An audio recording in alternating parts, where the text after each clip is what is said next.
चलिए आज मुझे तो पढ़ाना था कोई जॉइंट का टॉपिक आपको, कोई फ्रोजन शोल्डर, कोई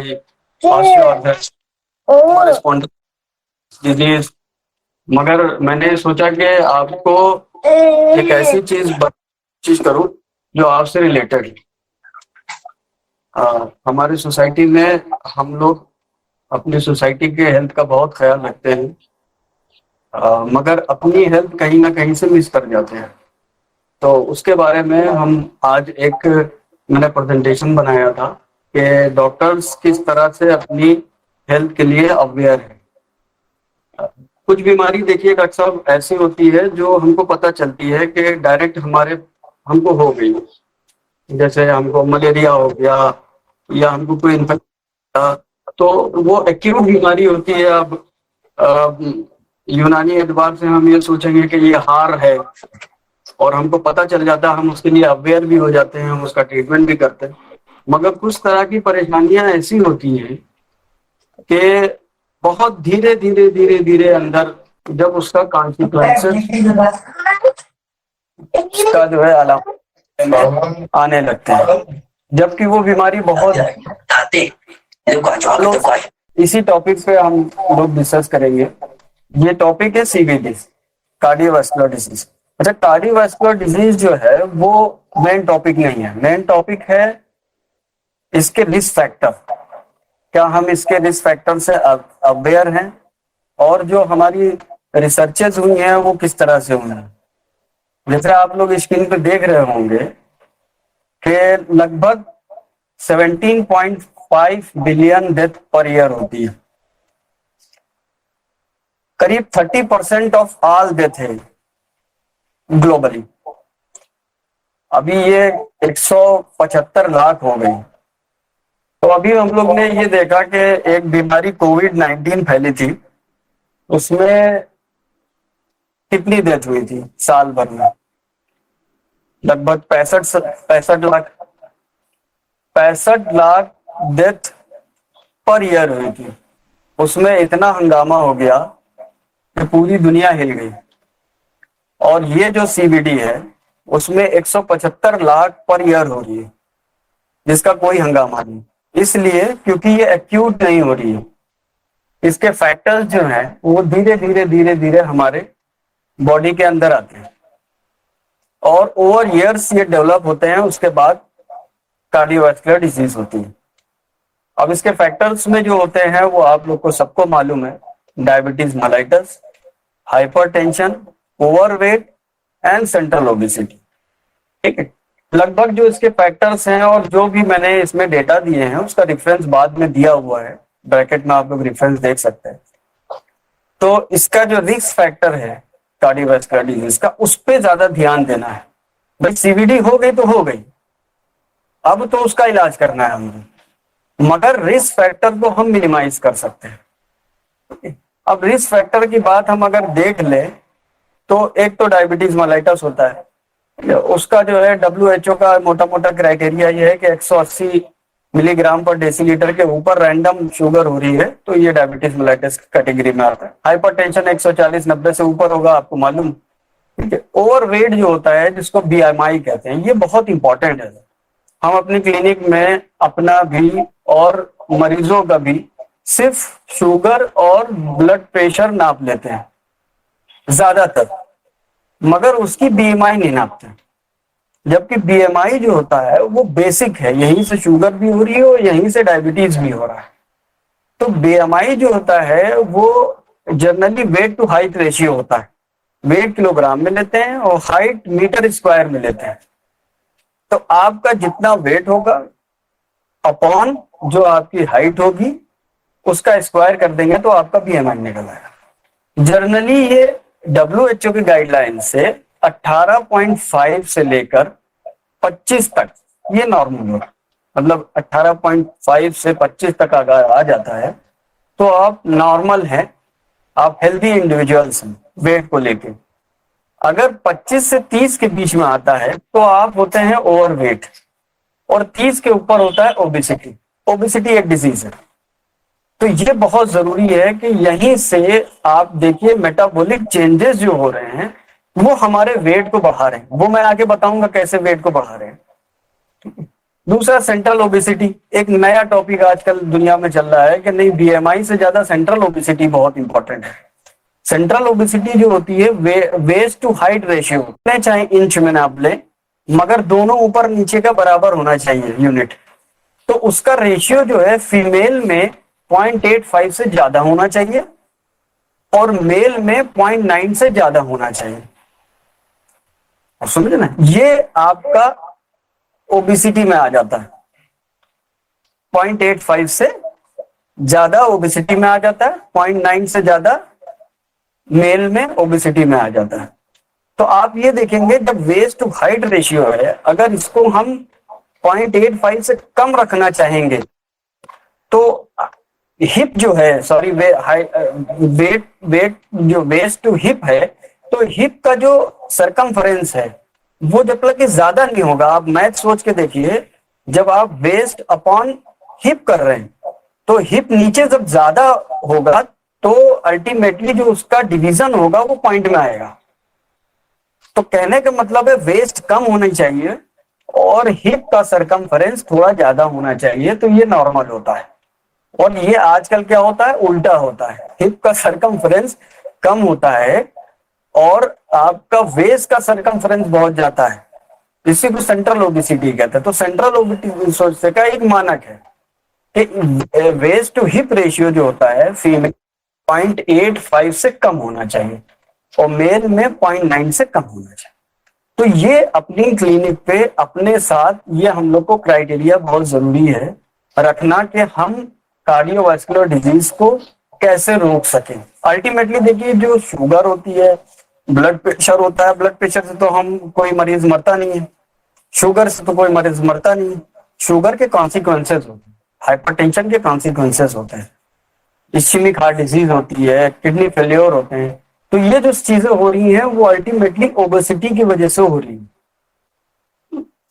तो अब आप ये डेटा देखिए आप कि हमारी इंडिया में डायबिटीज मलाइटस 11.8% लोगों को है, ठीक है, और हाइपरटेंशन 29.8% लोगों। अभी ये याद रखिएगा, नेक्स्ट स्लाइड में डॉक्टर्स में हम कंपेयर करेंगे कि कितना, ये जनरल पॉपुलेशन में 11.8% डायबिटीज मलाइटस है और हाइपरटेंशन 29.8% है। ये 8 जो है वो रेफरेंस है, वो गलत यहाँ लग गया है। अच्छा, ओवरवेट जो है 40.3% है। आप बताइए कितनी बड़ी पॉपुलेशन ओवरवेट है। अब ये इंडिया की जो है सर्वे की रिपोर्ट है, 40.3% ओबेसिटी है, ओवरवेट है जनरल पॉपुलेशन। अच्छा, अब इसमें 21% ऑफ डायबिटिक पेशेंट जो होते हैं वो सीवीडी डेवलप कर लेते हैं ना। सब पेशेंट जो होते हैं वो डायबिटीज जितने होते हैं उसमें सिर्फ 21% सीवीडी डेवलप कर लेते हैं, इस्केमिक हार्ट डिजीज डेवलप करते हैं। अब देखेंगे कि 11% नॉन डायबिटिक पेशेंट, जो नॉन डायबिटिक है वो भी इस्केमिक हार्ट डिजीज में जा रहे हैं। मतलब ना उसको शुगर है, ना उसको ब्लड प्रेशर है, सिर्फ ओबेसिटी है। वो भी 11%, बड़ी पॉपुलेशन है, वो इस्केमिक हार्ट डिजीज में जा रही है। तो ये डेटा जो है, ये आप इसको देखिए कि कितना बड़ा डेटा है जिसको हमको कंट्रोल करने की जरूरत है। अब इसको हम कंपेयर करते हैं नेक्स्ट स्लाइड में कि डॉक्टर्स का क्या हाल है।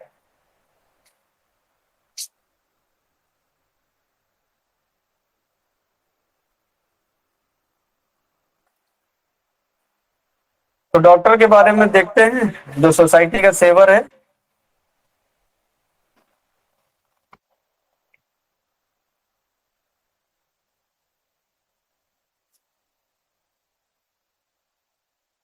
अब एक रिसर्च हुई है तमिलनाडु में 2015 में। तो इसमें देखिए तमिलनाडु में एक हॉस्पिटल में जो है ये रिसर्च हुई है, इसमें डॉक्टर्स 25.4% डायबिटिक है, हाइपरटेंशन 29.4%, ओवरवेट 36.5%, ओबेसिटी 15.1% डॉक्टर्स में। तो आप जनरल पॉपुलेशन में आप मिला लिए, उसमें डायबिटीज थे 11.8%, यहाँ पे 25.4%। हाइपरटेंशन उसमें 29.8% था, इसमें 29.4%, लगभग बराबर। ओवरवेट उसमें 40% जनरल पॉपुलेशन, हम ओवरवेट कितना 36.5%, लगभग बराबर। और बीएमआई 30 के ऊपर 15% लोगों की है। और भी कई स्टडी हुई है नॉर्थन इंडिया में जिसमें डायबिटीज 9.4% लिखी है, मेल में और फीमेल में 12.9। ये डेटा थोड़ा कम थे इसके, इसीलिए इसकी वैल्यूज थोड़ी कम आ रही। अच्छा, एक चीज और भी है, एक नया टर्म आया है मेटाबॉलिक सिंड्रोम। मेटाबॉलिक सिंड्रोम नाम का। अब मेटाबॉलिक सिंड्रोम क्या होता है? Metabolic syndrome is characterised by overweight, fatty liver, hypertension, low HDL, high triglyceride, borderline thyroid, borderline sugar. ये मेटाबॉलिक सिंड्रोम होता है। तो ये मेटाबॉलिक सिंड्रोम डॉक्टर्स में 29% डॉक्टर्स में पाया गया।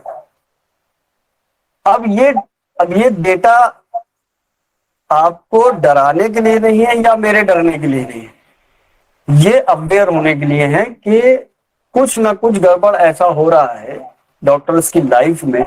वो भी इस रिसर्चेस में जो रेफरेंस 14 से 15 दिया है उसमें पूरी तरह से ये रेफरेंस दिया हुआ है कि डॉक्टर्स क्यों इतनी ज्यादा मेटाबॉलिक सिंड्रोम की तरफ जा रहे हैं, ओबेसिटी की तरफ जा रहे हैं, हाइपरटेंशन की तरफ जा रहे हैं, डायबिटीज मेलाइटस की तरफ जा रहे हैं। तो इसमें सबसे बड़ा कारण जो आया है वो overwork, more than 65 hours per week, मतलब करीब 10 घंटा 12 घंटा रोज काम, वो भी स्ट्रेस के साथ, lack of sleep, over exhaustion और फिजिकल एक्टिविटी ना होना। इसके वजह से वो ओबेसिटी की तरफ और इस तरह की मेटाबॉलिक डिसऑर्डर की तरफ जा रहे हैं। तो कहने का मतलब ये है कि डॉक्टर्स को अपनी सेहत का ख्याल रखना पड़ेगा ताकि वो अपना मैक्सिमम आउट। देखिए इसमें एक पिक्चर देख रहे होंगे आप, बहुत सबने पहचान ली होगी, एस्क्लेपस की। ये ग्रीक गॉड थे और हिप्पोक्रेट्स के, बुकरात के पहले यही फिजिशियन हुआ करते थे। अब इनकी फिजिक्स देख लीजिए आप और आजकल के डॉक्टर की फिजिक्स देख लीजिए, डिफरेंस आपको नजर आ रहा होगा। Muscular body, obesity. इसका मतलब यह है कि हमारे जो यूनानी अतिब्बा थे वो ओबेसिटी को अच्छी तरह से जानते थे, ओबेसिटी के कॉन्सिक्वेंसेस को जानते थे, उससे होने वाली बीमारी को जानते थे, इसीलिए वो अपने पे अप्लाई नहीं करते थे। तो उस वक्त डॉक्टर्स का ये क्राइटेरिया होता था।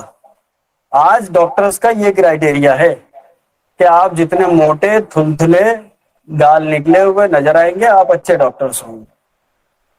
मगर ये हमारे अतिब्बाओं ने अब पहचाना जा रहा है, जो उन्होंने बहुत सालों, सैकड़ों साल पहले कह दिया कि ओबेसिटी एक बीमारी।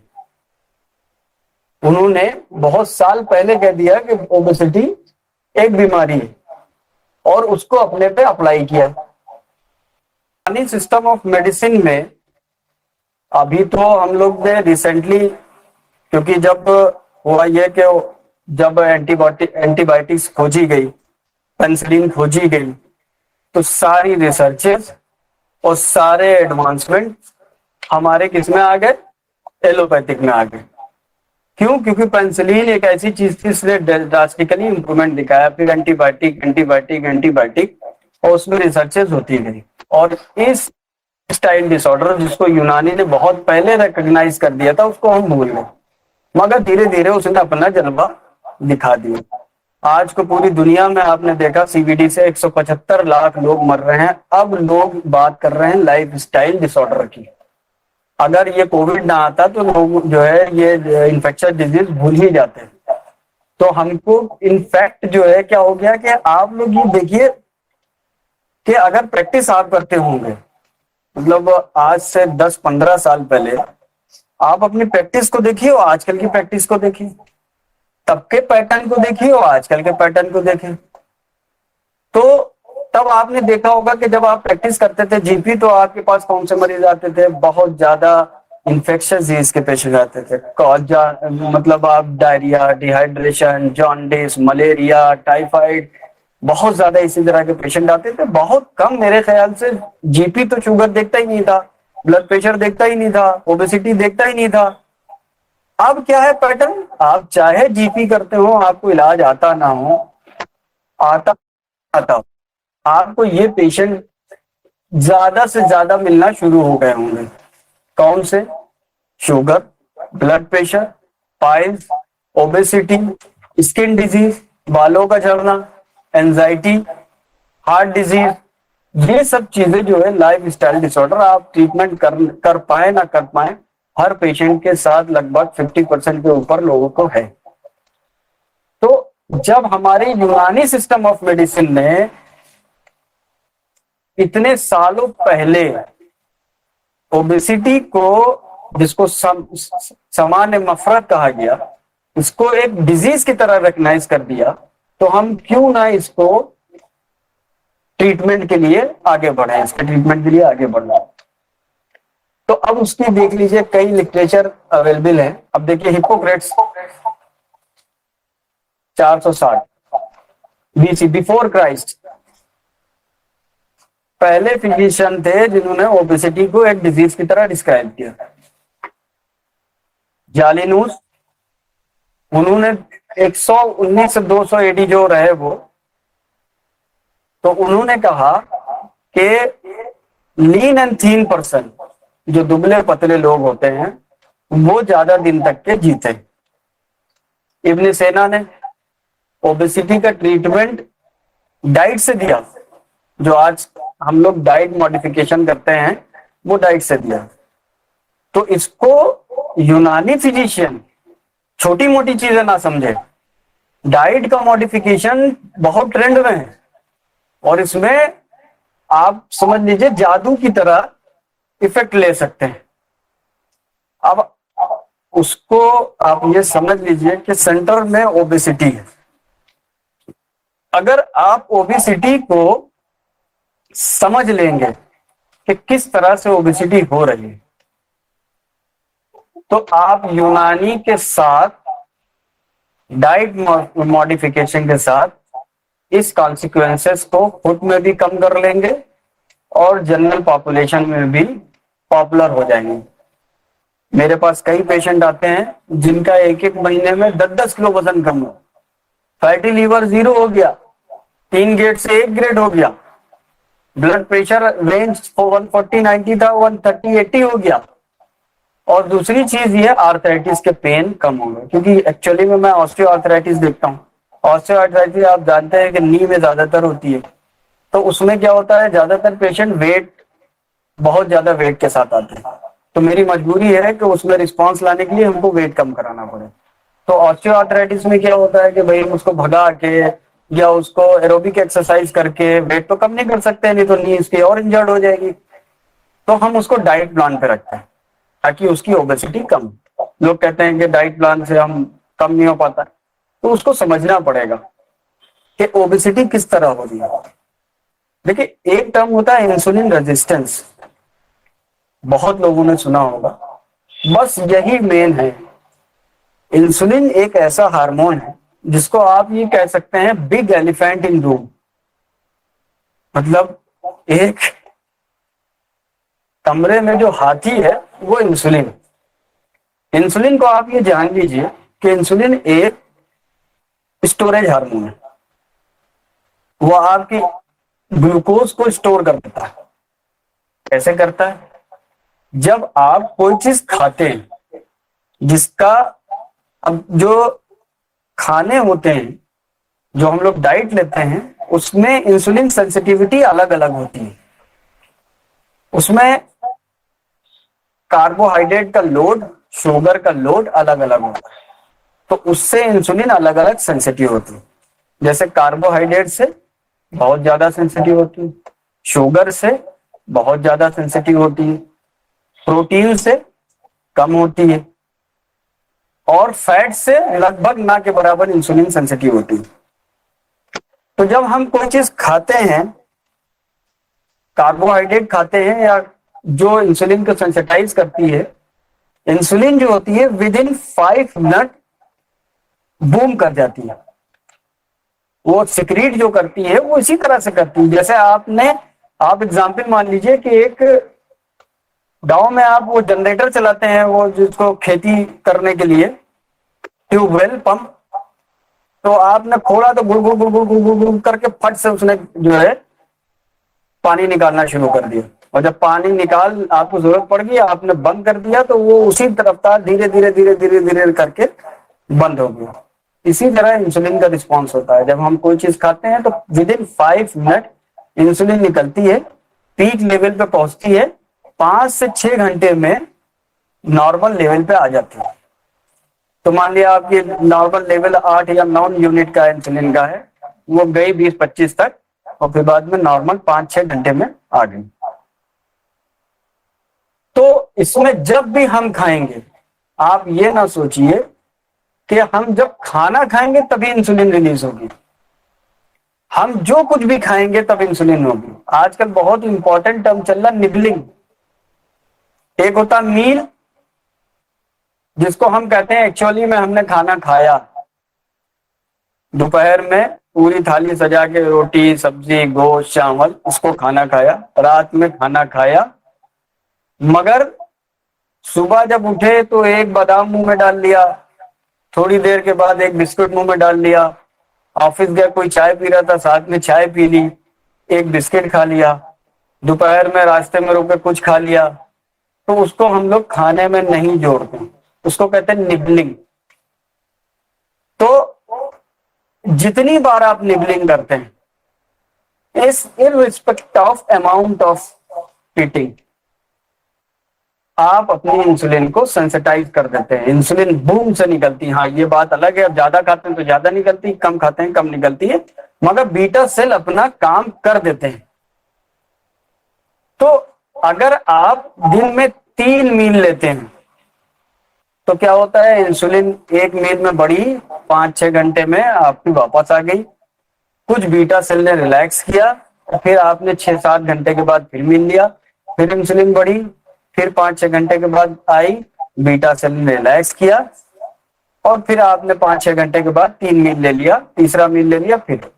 तो बीटा सेल बीच बीच में रिलैक्स भी कर रहे हैं, उनको फटीग नहीं हो रहा है, वो अच्छी तरह से इंसुलिन निकाल रहे हैं। जब हम निबलिंग करते रहते हैं तो इसका ग्राफ जो आता है वो एक पहाड़ की शक्ल में आता है, ऊपर नीचे, जो हम नॉर्मल ईटिंग करते हैं। जब हम निबलिंग करते हैं तो क्या होता है कि हर बार इंसुलिन का लेवल रेस्टिंग लेवल पर आ ही नहीं पाता, वो लगभग लगातार बना रहता है, और धीरे धीरे जब इंसुलिन का लेवल इतना ज्यादा बढ़ा रहता है, बीटा सेल बार बार आपकी जो है इंसुलिन निकालती रहती, तो ओवर ईयर्स एक बात ये होती है कि बीटा सेल्स एग्जॉस्ट हो जाती है, और दूसरा ये होता है कि जो जहां पे इंसुलिन काम करता है, जो सेल्स में रिसेप्टर्स हैं, आपके ऑर्गन में रिसेप्टर हैं, वो उससे रेजिस्टेंस हो जाते हैं कि भाई इंसुलिन तो हमेशा बढ़ा ही रहता है, हम क्या करें, हर वक्त इनको इंसुलिन से सेंसिटाइज रहे हैं क्या। इसको कहते हैं इंसुलिन रेजिस्टेंस। जब इंसुलिन रेजिस्टेंस हो जाता है तो क्या होता है कि जो आपकी शुगर होती है वो ब्लड में घुमा करती है, और इंसुलिन उसको उठा के सेल्स में नहीं डाल पाते हैं। आपको जरूरत भी है मगर नहीं डाल पाते हैं, क्यों? क्योंकि सेल्स में रिसेप्टर्स में इंसुलिन का रेजिस्टेंस हो गया है। अब जब रिसेप्टर्स ने रेजिस्टेंस कर दिया तो क्या होगा, बायोफीड मैकेनिज्म होगी, बीटा सेल और इंसुलिन निकालेंगे कि आप इंसुलिन और निकालो ताकि वो शुगर जो है वो अंदर जाए, जबकि इंसुलिन ज्यादा है, मगर क्या है, रेजिस्टेंस हो गया, रिसेप्टर में रेजिस्टेंस हो गया। तो ओवर ईयर्स ये चलता रहता है कि आप कुछ खाते हैं, शुगर रिसेप्टर्स ब्लॉक पड़े हुए हैं, शुगर को अंदर डालने के लिए इंसुलिन ज्यादा से ज्यादा बीटा सेल निकालते रहते हैं, और अल्टीमेटली क्या होता है कि उस वक्त जब ये प्रैक्टिस चल रही होती है आपको मालूम नहीं पड़ता है। आप तो देखते हैं कि मेरा शुगर लेवल तो नॉर्मल चल रहा है, मगर इंसुलिन लेवल नहीं देखते हैं कि कितना इंसुलिन इसको नॉर्मल कर रहा है। ज्यादा से ज्यादा इंसुलिन निकल के इसको नॉर्मल कर रहा है, क्योंकि रिसेप्टर में रेजिस्टेंस पैदा हो गया। पता आपको तब चलता है जब इंसुलिन निकलना भी कम हो जाता है, तब आप कहते हैं मेरी फास्टिंग, पीपी, रैंडम ये बढ़ा हुआ। तो इंसुलिन रेजिस्टेंस ये बहुत इंपॉर्टेंट है। अच्छा, ओबेसिटी कैसे करता है? ओबेसिटी जब भी आप जो है ये इंसुलिन ओबेसिटी कैसे करता है? जब आप एक्सेसिव कार्बोहाइड्रेट लेते रहते हैं, आपकी रिक्वायरमेंट जितनी है कार्बोहाइड्रेट की उससे ज्यादा कार्बोहाइड्रेट लेते हैं, तो इंसुलिन उसको सेल्स में डालता है। सेल्स शुगर को एनर्जी में यूटिलाइज करता है और जितनी यूटिलाइज नहीं होती है उसको फैट में स्टोर कर देता है। तो इंसुलिन जब तक के सेंसिटिव है तब तक के वो ये नहीं करता है कि शुगर आपकी ब्लड में घुमा करे, वो जरूर सेल में डाल देगा। और सेल में जब डालेगा तो आपकी बॉडी को जितनी जरूरत होगी उसकी एटीपी बना के एनर्जी लेगा, नहीं तो आपकी फैट में स्टोर कर देगा। तो धीरे धीरे क्या होता है, आप जब ज्यादा फैट लेते रहते हैं तो इंसुलिन इसको फैट में कन्वर्ट करता रहता है और आप ओबेसिटी की तरफ चले जाते हैं।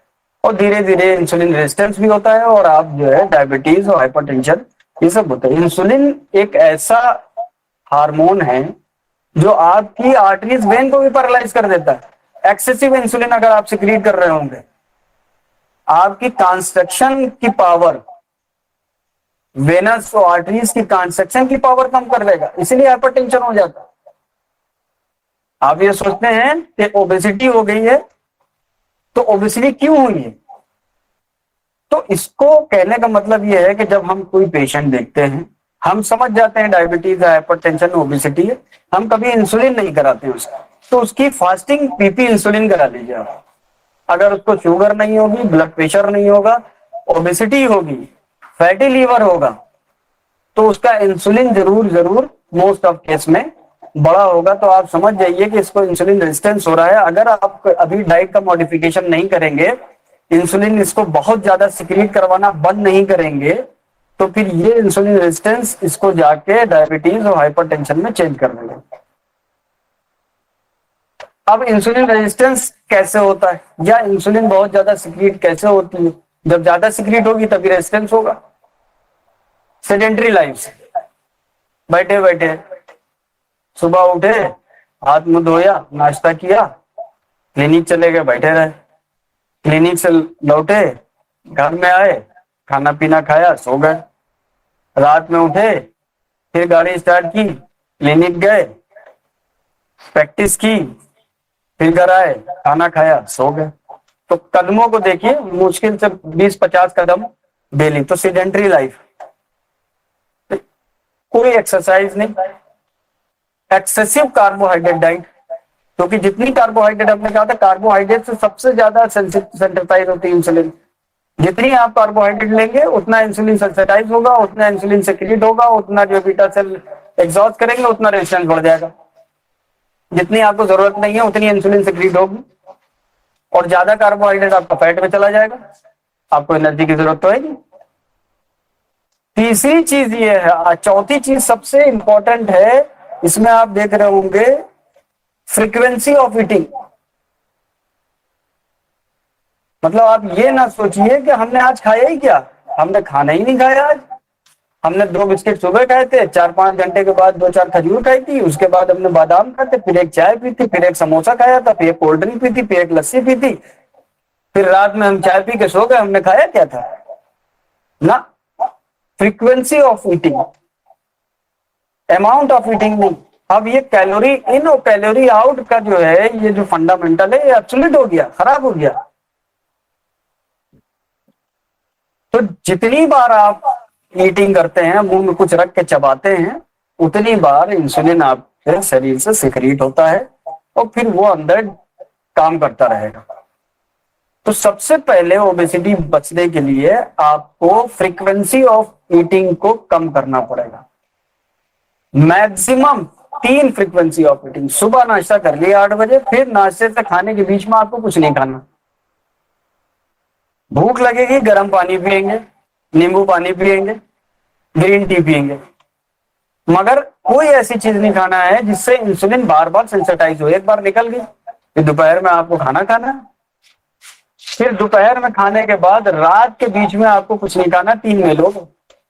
ये आपकी नॉर्मल लाइफ स्टाइल में होना चाहिए। और अगर आपको ओबेसिटी है तो आपको मील प्लान करना चाहिए 2,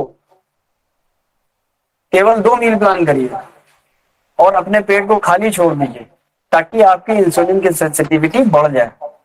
और एक्सेसिव कार्बोहाइड्रेट डाइट उसमें ना लीजिए।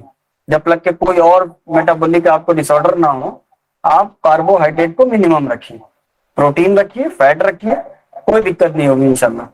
तो ये आजकल का लेटेस्ट ट्रेंड है। तो नेक्स्ट यूनानी के हिसाब से पढ़ लेते हैं। आप लोग को सबको मालूम है पेशेंट का डिस्टर्बेंस होता है, बारी दर्द फिर आ जाती है। बिल्कुल सेम है जो हम बता रहे हैं, जो आजकल के मॉडर्न लोग सोच रहे हैं, हमने अपने फिल्म के हिसाब से 460 बीसी में तय कर लिया है कि ये बारी बारी दर तक फिल्म हो जाती है। ये खिल्त एक्सेसिव डाइट से, जिसकी कमी की वजह से आती है। उर्दू में कहें किल्लत हरकतों बदनी हो जाती है, वर्जिश की कमी हो जाती है। बहुत ज्यादा सोना, इफराते सुकून, सोएंगे तो बुरुदत बढ़ेगी। बहुत ज्यादा दिन में भी सो रहे हैं, रात में भी सो रहे हैं, बुरुदत बढ़ाने वाला खाना भी खा रहे हैं, तो वो ओबेसिटी आएगी। सोचने का ढंग ऐसे भी और वैसे भी।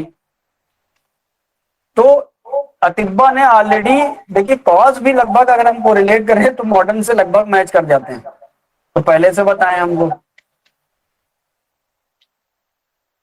तो ओबेसिटी जो है वो मेन फैक्टर है जो आपके लाइफ स्टाइल डिसऑर्डर को करता है, जैसे डायबिटीज मेलाइटस, और अल्टीमेटली ये जो है इस्केमिक हार्ट डिजीज में चेंज। तो यूनानी मेडिसिन में जो ट्रीटमेंट है वो माकुलात और मशरूबात, वही डाइट का एडजस्टमेंट करना है। जैसे हम बता रहे हैं वो डाइट का एडजस्टमेंट आपको करना है, कैसे खाना है, कैसे सोना है। भाई ज्यादा सोएंगे बुरुदत बढ़ जाएगी, ज्यादा नहीं सोना है, रात में सोना है। एक्सरसाइज करनी है, हरारत बढ़ जाएगी, हरारत बढ़ेगी तो बुरुदत कम हो जाएगी। और दवाएं जो लेनी है वो हार और याबिस दवा लेनी है। कुछ दवाएं यूनानी में यूज होती हैं जो हम भी बहुत अच्छी तरह से क्लिनिकल प्रैक्टिस में करते हैं।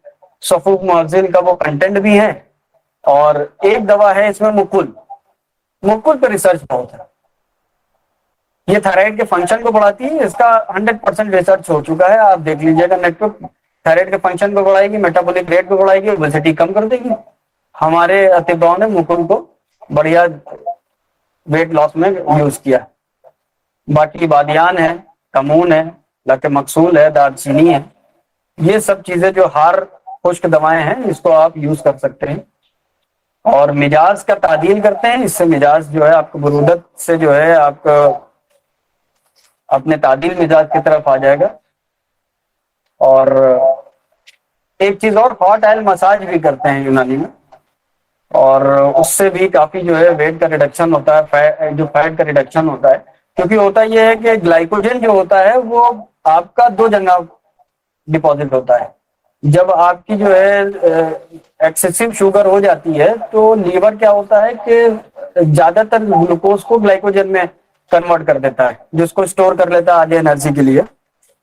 तो ग्लाइकोजन जो होता है लीवर में होता है 100 ग्राम, और मसल में 500 ग्राम होता है। तो मसल के ग्लाइकोजन को हरारत देने के लिए आप हॉट ऑयल मसाज कर सकते हैं। और डाइट अच्छी तरह से प्लान करते हैं पेशेंट को, उसको समझाते हैं, उसकी काउंसलिंग करते हैं, काउंसलिंग करके समझाते हैं कि हाँ इस तरह से डाइट करना है। क्योंकि डाइट पे लाने के लिए पेशेंट को समझाना बहुत जरूरी होता है, तो उसकी काउंसलिंग भी बहुत जरूरी है, उसकी एक्सरसाइज भी जरूरी है। साथ में कुछ यूनानी मेडिसिन के साथ हम इस आने वाली भयंकर कॉन्सिक्वेंसेस को अपने में भी और हमारे अपने समाज में रोक सकते हैं। Thank you.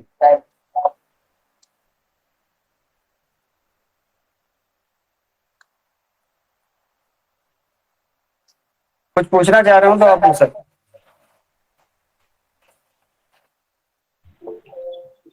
हेलो सर, अस्सलाम वालेकुम।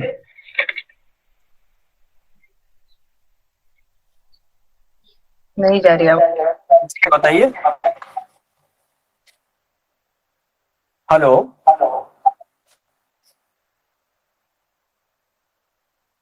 जी जी बताइए। सर, अस्सलाम वालेकुम। वालेकुम सलाम। सर जैसे हम बता रहे थे इसमें अगर इंसुलिन ज़्यादा होता है तो वो आर्टरीज को पैरालाइज करता है, तो इसका थोड़ा आपकी कंप्लीकेशन आवाज बहुत बताओगे? धीमी। आजकल हेलो। हेलो। आपका नहीं। सर सुन पा रहे हैं?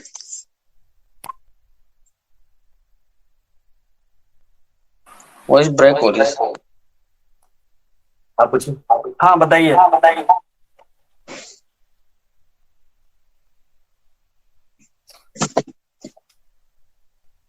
हाँ हेलो सर, अस्सलाम वालेकुम। इस वाले अगर हम किसी को डाइट से रिलेटेड कोई प्रॉब्लम पूछ सकता। हेलो।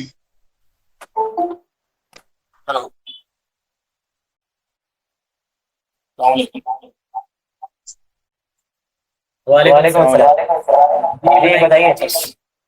जी सर, मेरा सवाल ये था कि जैसा आपने बताया सर कि जब हम नेबलिंग करते हैं तो बार बार इंसुलिन का लेवल जो है वो बढ़ता है। तो सर ऐसे लोग जो अक्सर गुटखा खाते हैं सर, जो कंटिन्यू लेबलिंग करते हैं, तो सर उनमें क्या इफेक्ट होता होगा सर? नहीं, मैंने एक चीज और भी बताई आपको जी कि फूड की सेंसिटिविटी अलग अलग होती है इंसुलिन की। जी जी जी तो जैसे हमने आपको बताया कार्बोहाइड्रेट की बहुत ज्यादा होती है। जी ग्लाइसेमिक लोड एक सेंटेंस होता है, जी ग्लाइसेमिक इंडेक्स। जैसे जी शुगर आप पियेंगे ग्लाइसेमिक इंडेक्स 100, गेहूं खाएंगे जी आप ग्लाइसेमिक इंडेक्स 85, चना खाएंगे ग्लाइसेमिक इंडेक्स 30। तो इसको जोड़ लिया जाता है इंसुलिन कितना सेंसिटाइज है उस खाने से। तो कार्बोहाइड्रेट जी जितने भी होते हैं, अगर लॉन्ग चेन होंगे तो इंसुलिन थोड़ा कम सेंसिटाइज होंगे। हाँ रिफाइंड कार्बोहाइड्रेट होगी, मैदे की बनी चीज खा ली, तली हुई चीज खा ली, या शुगर खा ली, जूस पी लिया, है ना। तो मैडम, ये जो है इससे इधर से बच्चे उधर से ले लो। बहुत ज्यादा इंसुलिन होती है। अब फैट खाएंगे आप देखिए, अब लोग जो है फैट को बहुत खराब समझते थे। फैट से जी इंसुलिन सेंसिटिव नहीं होती, प्रोटीन से बहुत कम होती है। तो जी गुटखा से सेंसिटिव होती है, गुटखा से सेंसिटिव नहीं होती होगी, क्योंकि उसमें जी गुटखा में सर। डली होती है, डली भी एक कार्बोहाइड्रेट का है। तो वो जी सेंसिटाइज तो सर। होती है थोड़ी बहुत। जी सर। नहीं सर, एक जहन में सवाल आया था इसलिए पूछ लिया सर आपसे, नेबलिंग के ताल्लुक से। जी जी शुक्रिया सर। जी अच्छा बताइए और। सर, जैसे सर नेबलिंग कर रहा है, सर नेबलिंग में सर जैसे कार्बोहाइड्रेट खा रहा है, जो भी खा रहा है, प्रोटीन खा रहा है, फैट खा रहा है, तो इंसुलिन बार बार सेक्रेट हो रहा है सर। इंसुलिन का काम है स्टोर करना सर। तो स्टोर करेगा सर, तो बार बार वो निकल के अगर स्टोर करेगा तो सर ज्यादा स्टोर करेगा ना सर, उससे तो वेट और भी कम होना चाहिए ना। क्या पूछ रहे हैं? जैसे नहीं फॉर एग्जाम्पल। जब बार बार आप लिंक कर रहे हैं तो इंसुलिन स्टोर करेगी, तो स्टोर तो फैट में करेगी, तो आपका तो फैट कंटेंट बढ़ेगा ना डॉक्टर साहब। आपको उतनी एनर्जी की रिक्वायरमेंट नहीं है। तो इंसुलिन क्या होता है, फैट स्टोर करता है। मतलब आपके ग्लूकोज को, जब ग्लूकोज के मेटाबॉलिज्म आप देखेंगे, तो ग्लूकोज से, ग्लूकोज जो होता है, जैसे आप कोई खाते हैं तो पहले वो टूटता है, लॉन्ग चेन होता है, ग्लूकोज मॉलिक्यूल बनता है, उस ग्लूकोज को इंसुलिन उठा के अंदर डाल देती है। और ग्लूकोज एक ऐसा मॉलिक्यूल है जो बॉडी के हर सेल यूज करता है। तो जहां पे उसको एनर्जी की जरूरत होगी वो लेगी, नहीं तो इंसुलिन क्या होगा, उसको वो सेल क्या करेगी, उस ग्लूकोज को खराब थोड़ी ना करने देगी, वो तो फैट को स्टोर कर देगी। तो वेट इसी तरह से बढ़ता है। फिर भी वो तो सही है सर, बट अगर हम दिन में 3 टाइम मील ले रहे हैं, तो 3 टाइम मील लेंगे तो ज्यादा खाया जाएगा सर। तो ज्यादा खाएंगे तो फिर तो। ज्यादा आप अगर ज्यादा आप देखिए, अब ये तो मील पे डिपेंड करता है कि आप अपनी एनर्जी की रिक्वायरमेंट में कितना ज्यादा ले रहे हैं। हमने तो इसको इंसुलिन से रिलेटेड बताया। अब हम ये नहीं कहते कि 3 बार में आप इतना खा लिए जितनी रिक्वायरमेंट आपकी हो ना, तो बॉडी उसको एडजस्ट कर लेगी, ऐसा नहीं होता है। तो 3 बार में भी आपको अपनी मील को अपनी एनर्जी की रिक्वायरमेंट के हिसाब से रखना पड़ेगा।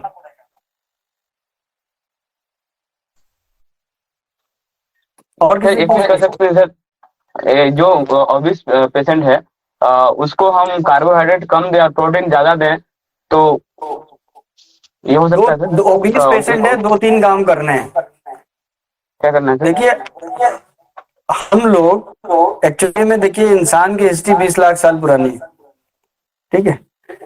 हम लोग ने खेती 6,000 साल पुराने से करना शुरू की, तो 20 लाख साल से और 6,000 साल के बीच में हम अनाज तो नहीं खा रहे थे। हम क्या खा रहे थे?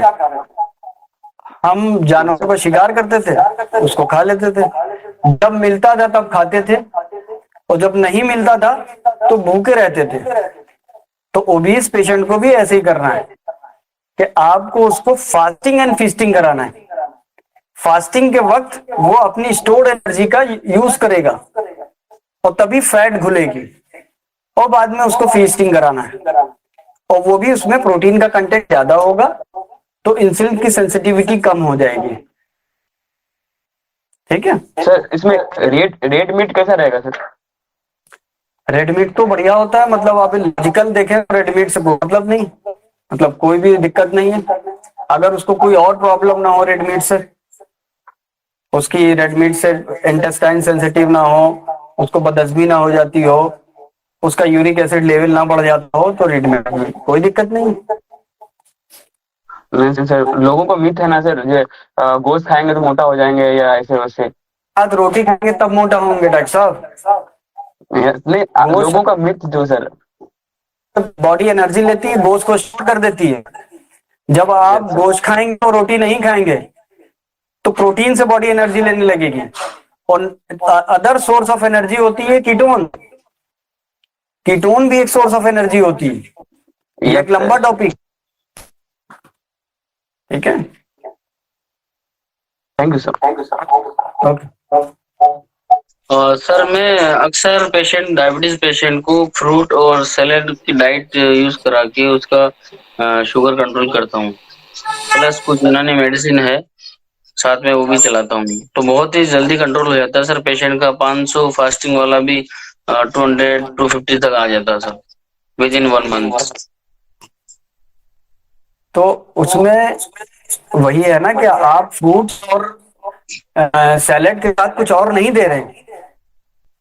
मेन वो फैक्टर सर वही है। बेजोड़ रोटी बोलते हैं ना सर, बेजोड़ रोटी जिसमें मक्का बाजरा ये मिक्स में रहता है जो। का जो एक्सप्लेनेशन ये है कि ये जितने भी मिलेट्स होते हैं जी उसकी ग्लाइसेमिक लोड बहुत कम होता है, और ये जब बॉडी में जाते हैं तो शुगर धीरे धीरे रिलीज करते हैं, एकदम से हाइप नहीं करते हैं। तो इंसुलिन भी बहुत हाइप नहीं होती है, तो बॉडी जो है कि इंसुलिन रेजिस्टेंस जो होता है वो धीरे धीरे कम होता जाता है। जब इंसुलिन रेजिस्टेंस कम होगा तो इंसुलिन जितनी भी है आपके पास वो इस तरह से काम करेगी और वो शुगर को कंट्रोल करेंगे। इसी वजह से इसका इफेक्ट आ रहा है। सर आप एक चीज बता रहे थे, इंसुलिन ज्यादा होने के बाद आर्टरीज भी पैरालाइज हो सकती है, पॉसिबिलिटी होती है इसमें। तो सर इनका जैसे आर्टरीज लचीली हो जाती है इसमें या हार्डनिंग होती है, क्या होती है सर? अगर लचीली होगी तो हाइपोटेंशन में होना चाहिए पेशेंट। आर्टरीज जो होती है वो हार्ड हो जाती है, लचीली नहीं होती। परलाइज एक सिनोनिम्स टर्म है, मतलब वो आर्टरीज हार्ड होने लगती हैं। तो जब आर्टरीज हार्ड होने लगती हैं तो ब्लड को पुल करने के लिए ज्यादा ताकत लगानी पड़ेगी, तो बीपी बढ़ जाएगा। Right right, artery sclerosis. और किसी कुछ पूछ? Thank you sir. ओके। सलामकुम सर। हम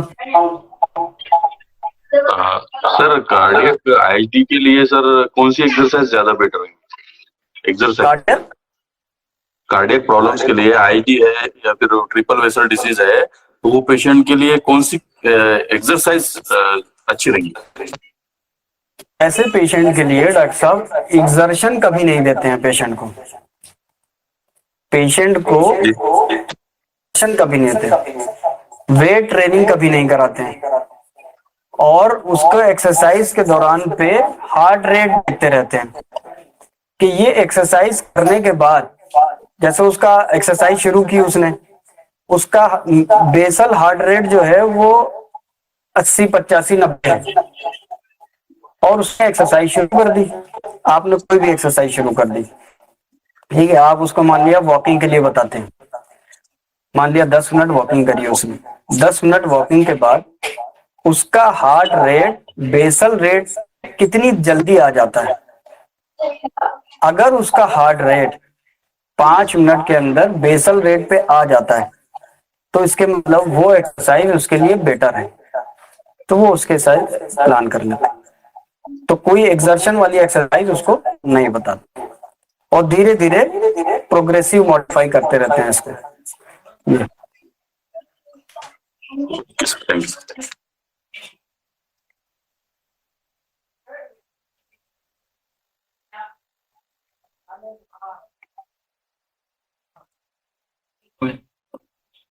ठीक है भाई, और किसी को पूछना?